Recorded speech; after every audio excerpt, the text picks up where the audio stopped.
Les motivations du dépôt de ce présent préavis, je pense que le coordonnateur les a évoquées. C'est le respect des accords signés depuis bientôt une décennie et qui tardent à être mis en œuvre à la satisfaction des enseignants.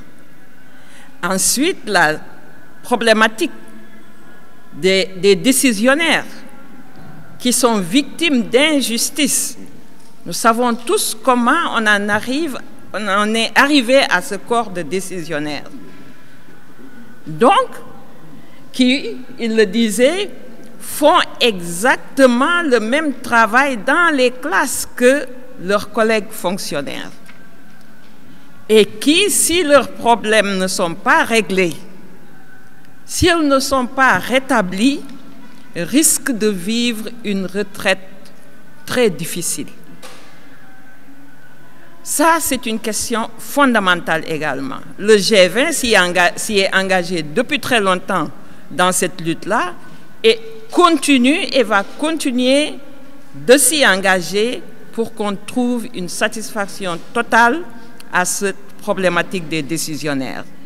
Ensuite, depuis bientôt 10 ans, on nous parle d'études sur le système de rémunération.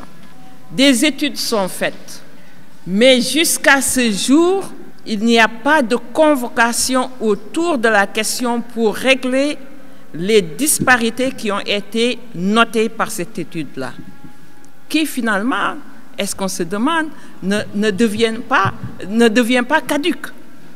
Donc, il est temps que les acteurs soient convoqués autour de la question pour que, incessamment, les disparités soient corrigées.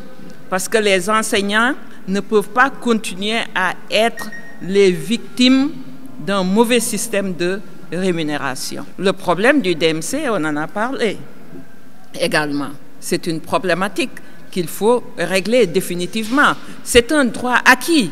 On ne peut pas revenir dessus.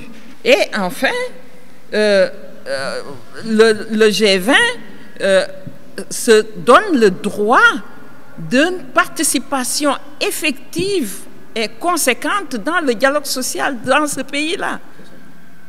Je pense qu'il est temps que le gouvernement s'engage résolument dans la voie de résoudre en tout cas les problèmes. C'est pourquoi le G20, après expiration de son premier préavis, ce qui ne lui permettait pas de s'engager dans des batailles, parce que voulant rester dans la légalité, se donne le droit et le devoir de déposer un autre préavis le lundi prochain. Le blocage, on l'a dit, hein, les enseignants et les enseignantes à la base souhaitent et veulent l'unité. C'est au niveau des directions que ça se pose. Chacun veut être secrétaire général.